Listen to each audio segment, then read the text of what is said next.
Mali ba ako na inimbitahan ko ang sister-in-law ko sa birthday party ko? Mayroon akong kapatid na babae si Casey at isang stepbrother si Duncan. Nakikipag-date siya kay Sakura at nagkaroon sila ng anak, isang napakagandang baby girl. Magkasundo naman kami ni Casey kahit medyo komplikado siya, pero isa siyang mabuting kapatid at mahal ko siya. Si Duncan naman, hindi ako masyadong malapit sa kanya dahil hindi siya gaanong gusto ng kapatid ko. At tumira siya sa Amerika nung 18 pa siya, pero palagi naman siya mabait sa aming dalawa. Itong si Casey ay palagi nagkakaroon ng issue sa self-esteem niya mula pa nung bata siya. Sa totoo lang, medyo pangkaraniwan lang itsura naming dalawa. Medyo chubby rin. Yun nga lang, si Casey palaging nahihirapan tungkol dyan at madalas sinasabi niya na ang mas magagandang babae ay malamang daw bobo at kung ano-ano pa. Ang totoo niyan, si Sakura ay model, literal. Alam mo yung babae na nakikita mo sa magazine na mapapaisip ka ng, grabe sana ako siya. Ganon mismo si Sakura,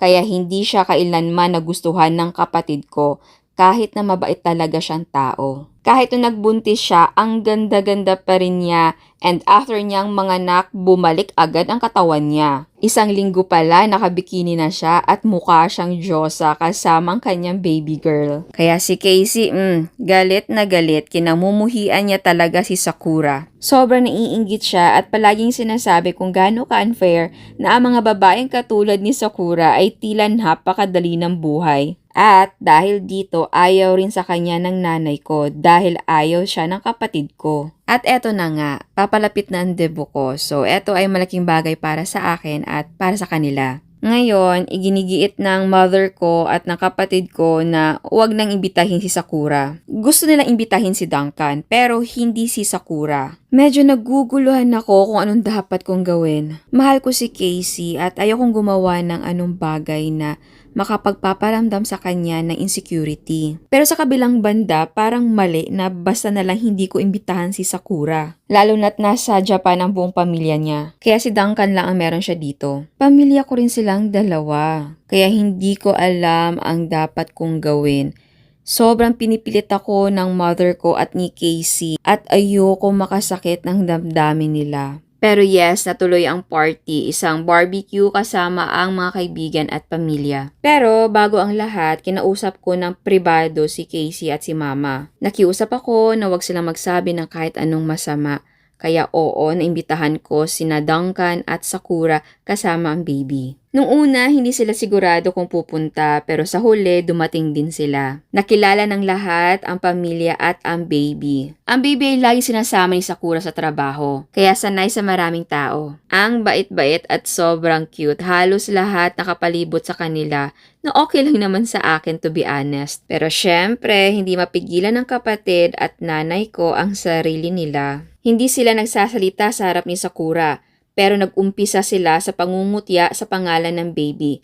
Napakaikli at cute naman, walang kakaibaw na kakahiya. Tapos pinagtawanan nila si Duncan dahil gumagawa raw siya ng gawain ng babae na literal lang namang nagpapalit ng diaper at pagdadala ng bag para sa gamit ng baby. Pagkatapos, bumalik na naman sila sa pang-iinsulto kay Sakura.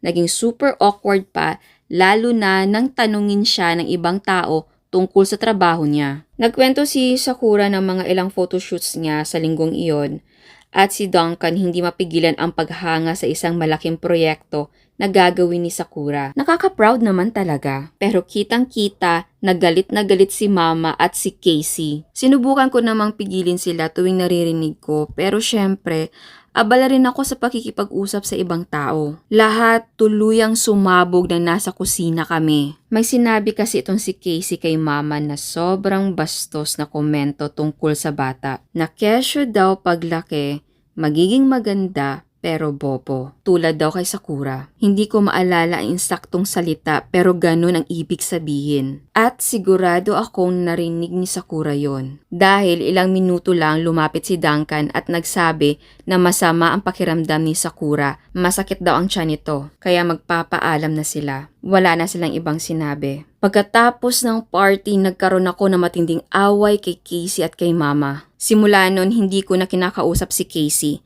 Kasama ko pa rin si Mama sa bahay pero ang hirap. Kapatid ko pa rin si Casey at sobrang namimiss ko siya, pero ang ginawa nila ay sobrang sama. Hindi ko alam kung ano ang mangyayari. Hindi ko alam at ayoko ito. Tinawagan ko si Duncan at sinubukan kong kausapin siya tungkol dito. Pero sinabi niyang hindi ko na kailangang magsalita tungkol doon. Okay naman sila sa akin.